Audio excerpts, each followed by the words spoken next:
กราบทักทายสบายดีพี่น้องเนาะทักทายสบายดีพี่น้องฟังเราวฟังไทยกันเบิดสู่กูสู่คนพี่น้องมื้อนี้กับฝนตกพี่น้องมื้อนี้บรรยากาศตอนเช้าๆเนาะ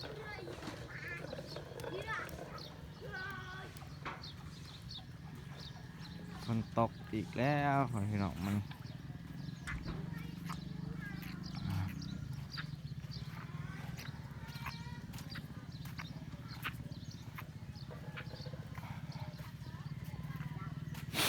เบิ่งบรรยากาศในห้างเนาะพี่น้องเนาะมื้อนี้หานว่าเบิกกับฝนตกพี่น้องมื้อนี้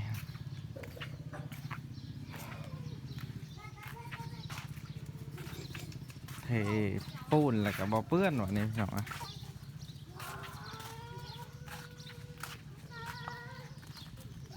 นี่ต้นมะม่วงบ่บวกก็สูงแล้วเฮ็ดหัวสูงไว้แล้วพี่น้อง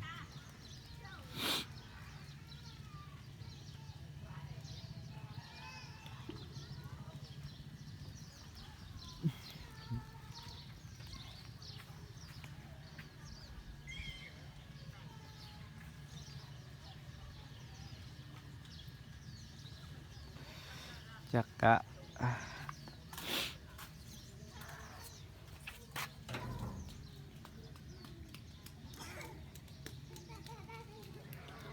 มาบัวซองดูยันมัน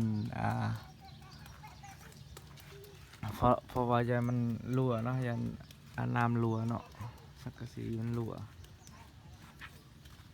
เพราะว่าฝนตกพี่น้องเนาะ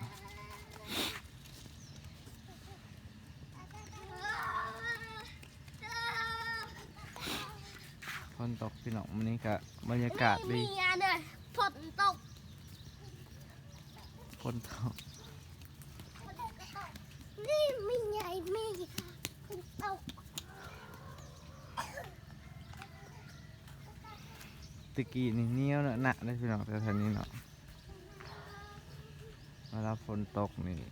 ไปว่าได้เลยนะ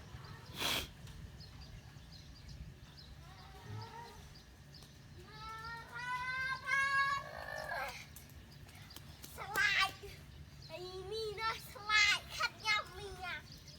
เดี๋ยวจะหาแถวกันสลา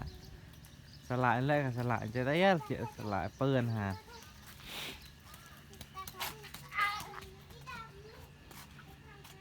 นี่เราบอกก็ได้เทเหมือนกันเนาะหนามก็มันกับบกเข้าทางนี้เนาะวันนั้นแสดงว่าแห้งอยู่ได้หนามนี่เนาะคนแห้งอยู่มาถึง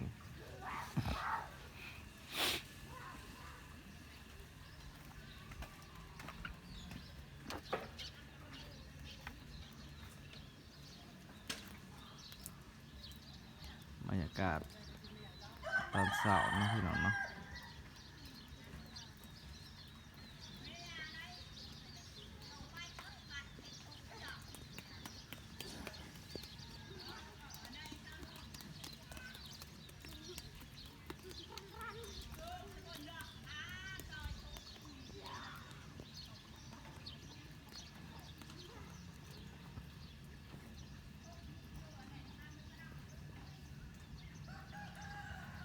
มื้อนี้ก็เย็นสบายพี่น้องเนาะเย็นสบายเลยเพราะฝนตกดิมันก็ต้องเย็นเนาะ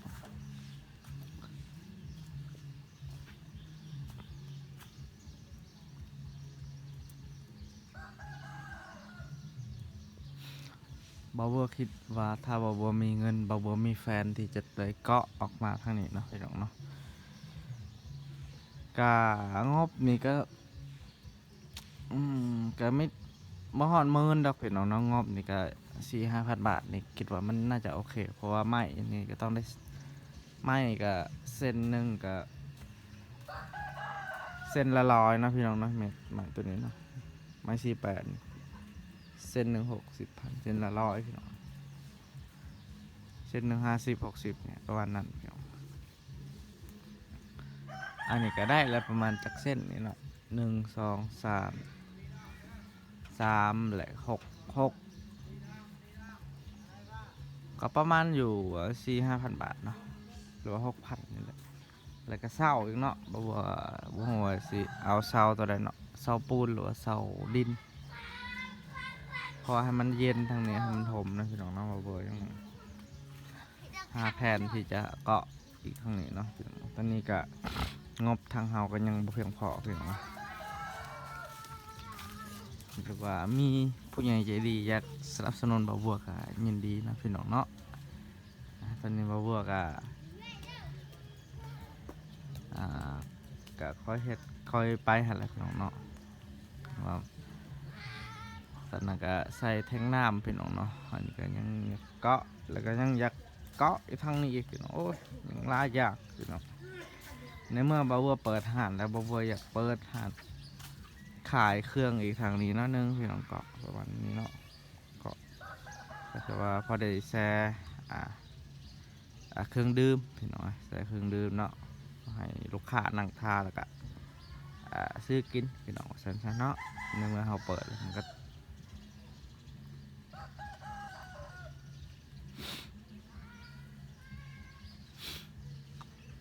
เมื่อเปิดแล้วก็อยากเปิดให้มันครบซะสันซะพี่น้องเพราะอาหารคาในอาหารบ่บัวนี่ก็มีกันเนาะเพราะว่าในบ้านนี่ก็มีอาหารคามาพี่น้องแล้วหากเนื้อเราเปิดแล้วก็ต้องอยากได้ครบพี่น้องนะ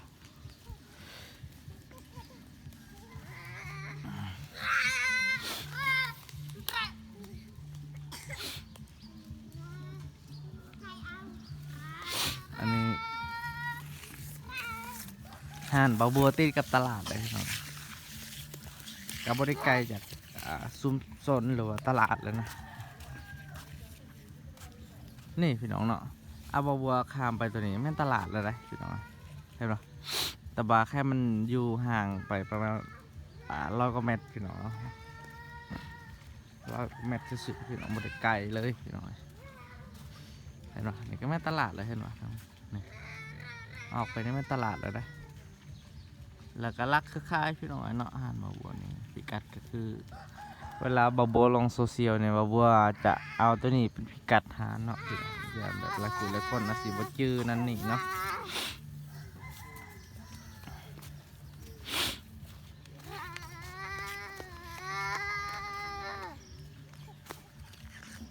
เด็กน้อยเวลาเด็กน้อยตามชนบทนะพี่น้องเวลาฝนตกนั่นนี่เขาสิลินเนาะเขาสิลินขี้ตอกขี้ต้มพี่น้องเดี๋ยวเด้อเดี๋ยวเร็วแล้วเนาะคุณลุงลูกเนี่ยกว่าปีก นี่บ่าวบัวเนาะพี่น้องเนาะบ่าวบัวยังมีแผนที่จะเฮ็ดป้ายออก YouTube เนาะเฮ็ดป้ายยิงเข้ามาทางนี้เนาะเฮ็ดป้ายอาหารเนาะแต่บ่าวบัวยังบ่มีเวลาสิเฮ็ดพี่น้องเฮ็ดป้ายเนาะ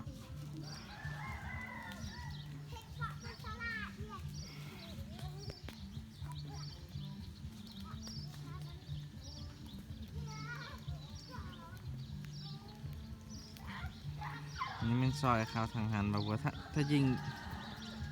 ทางนั้นไปทางลวงเลยแหละพี่น้องเนาะทางไปมาบ้านปองกับบ้านนายาปองเนาะ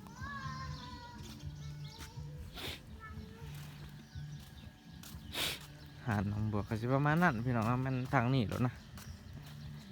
บัวก็สิได้ปลูกพวกต้นมะม่วงนั่นนี่พี่น้องเนาะนี่ลำไยก็งามเลยพี่น้องแต่มันลกลังในทางในเนาะเดี๋ยวก็เป็นยังพี่น้องว่ามันอยู่ในไหนเดี๋ยวมันโตขึ้นมานี่เราก็ต้องได้มางมาดิ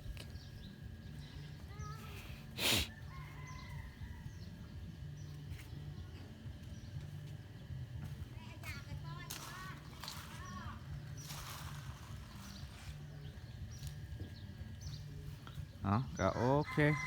พี่น้องมันนี่ก็มาอัปเดตบรรยากาศตอนเช้าๆพี่น้องเลยเนาะหลายคนหลายคนก็คือสิอยู่เมืองนอกบางหน้าก็สิคือสิเห็นมันจะเลิ่นโพดนะครับพี่น้องมันมีแต่เขาเอิ้นมันมีแต่ซีมังหรือมีแต่ปูนพี่น้องมีแต่เส้นทางคอนกรีตเนาะแต่ว่าในเมื่อเฮามาเขาเอิ้นว่ามาถ่ายทำแบบบรรยากาศอยู่ตามชนบทพี่น้องเนาะบ่มีหยังเลยพี่น้องแบบสดๆฮ้อนๆแบบบ้านๆบ้านนอกบ้านนาพี่น้องแบบ นอกวันนาแบบม่วนสดชื่นเนาะพี่น้องเอ้ยบรรยากาศก็สดชื่นเวลาฝนตกนั่นนี่เนาะก็โอเคเนาะพี่น้องสำหรับคลิปนี้บ่าวบวกก็สิได้ปิดคลิปไว้เพียงสำนี้ก่อนพี่น้องเนาะก่อนอื่นก็อย่าลืมฝากกดไลค์กดติดตามให้บ่าวบัวในเด้อพี่น้องเอ้ยเพื่อเป็นกำลังใจให้บ่าวบัวเฮ็ดคลิปต่อๆไปพี่น้องเอาสำหรับคลิปนี้บ่าวบวกก็สิขอกล่าวคำว่าสบายดีพี่น้องเอ้ย